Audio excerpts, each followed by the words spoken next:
पंजाब की मान सरकार इन दिनों एक्टिव मोड पर नजर आ रही है। वहीं इसी बीच मान सरकार ने एक ऐतिहासिक फैसला लिया है। आपको बता दें कि पंजाब में उद्योगों को बढ़ावा देने के लिए मुख्यमंत्री भगवंत मान और अरविंद केजरीवाल ने मोहाली में फास्ट ट्रैक पंजाब पोर्टल का शुभारंभ किया।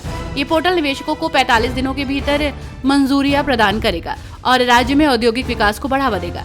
मुख्यमंत्री ने उद्योगपतियों से पोर्टल का अधिक उपयोग करने का आग्रह किया है, जिससे सरकारी दफ्तरों के चक्कर खत्म हो जाएंगे। बिहार विधानसभा चुनाव को लेकर तैयारियां जोरों पर है। नेताओं की लगातार प्रतिक्रिया सामने आ रही है। वहीं इसी बीच लालू प्रसाद यादव की ओर से बिहार की कानून व्यवस्था पर सवाल उठाए जाने के बाद सियासत तेज हो गई है। आरजेडी के राज्यसभा सांसद मनोज कुमार झा ने लालू प्रसाद यादव के बयान पर IANS से कहा, कृपया इसे ट्वीट न कहें।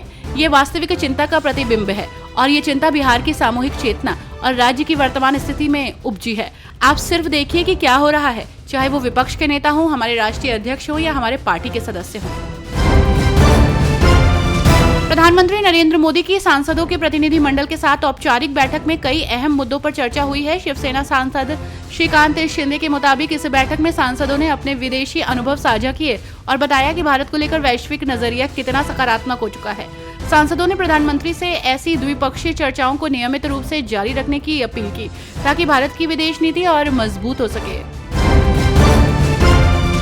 गोवा मेडिकल कॉलेज में डॉक्टरों के प्रदर्शन के बाद मुख्यमंत्री प्रमोद सावंत ने सभी 7 मांगों को स्वीकार करते हुए हड़ताल खत्म कराई। उन्होंने स्वास्थ्य क्षेत्र की सुरक्षा व्यवस्था को बेहतर बनाने के लिए 50 अतिरिक्त पुलिस कर्मियों की तैनाती, PSI की मौजूदगी और नई समिति के गठन की घोषणा की। ये कदम स्वास्थ्य सेवाओं में भरोसा और शांति बहाल करने की दिशा में अहम माना जा रहा है। उन्होंने कहा कि हमें 48 घंटे का समय दिया गया था। कल मेरी डॉक्टरों के साथ बैठक हुई।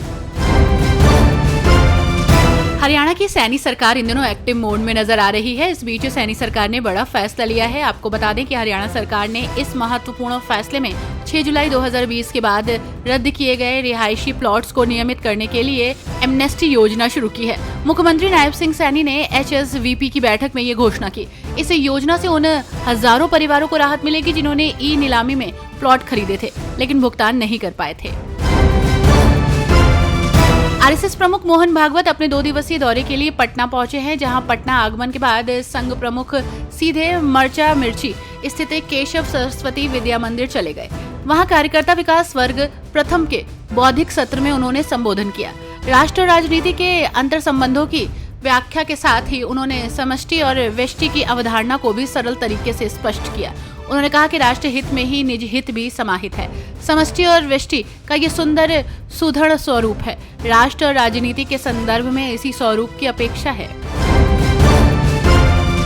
राजधानी दिल्ली में भाजपा की सरकार है और ऐसे में राजधानी में बुलडोजर एक्शन जारी है। दिल्ली में कालकाजी के भूमिहीन कैंप में अवैध निर्माण पर बुलडोजर का एक्शन जारी है। करीब 1200 झुग्गियों पर हाईकोर्ट के आदेश के बाद बुलडोजर की कार्रवाई हो रही है। बुलडोजर एक्शन के दौरान भारी संख्या में दिल्ली पुलिस और अतिरिक्त सुरक्षा बलों की मौजूदगी है।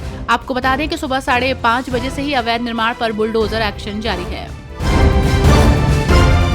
दिल्ली में प्रधानमंत्री नरेंद्र मोदी के साथ विभिन्न सांसदों के प्रतिनिधि मंडल की मुलाकात के बाद कांग्रेस सांसद मनीष तिवारी ने कहा कि ये चर्चा अनौपचारिक थी लेकिन बेहद अहम मुद्दों पर हुई। उन्होंने कहा कि विदेश मंत्रालय पर अब ये जिम्मेदारी है कि पाकिस्तान को अंतर्राष्ट्रीय मंचों पर अलग थलग करने की कोशिश को आगे कैसे बढ़ाया जाए। उन्होंने कहा प्रधानमंत्री मोदी ने सभी बातों को गौर से सुना और ये एक अनौपचारिक चर्चा थी।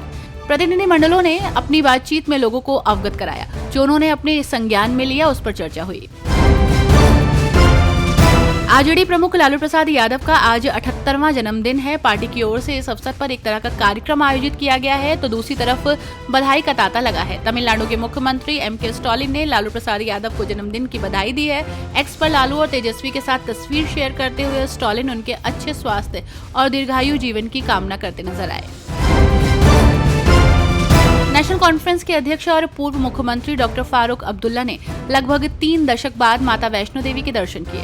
उन्होंने वंदे भारत एक्सप्रेस से कटरा की यात्रा की और कश्मीर से कन्याकुमारी तक रेल संपर्क की बहाली पर खुशी जताई। उन्होंने कहा कि ये उनका बरसों का ख्वाब था जो अब पूरा हो गया है।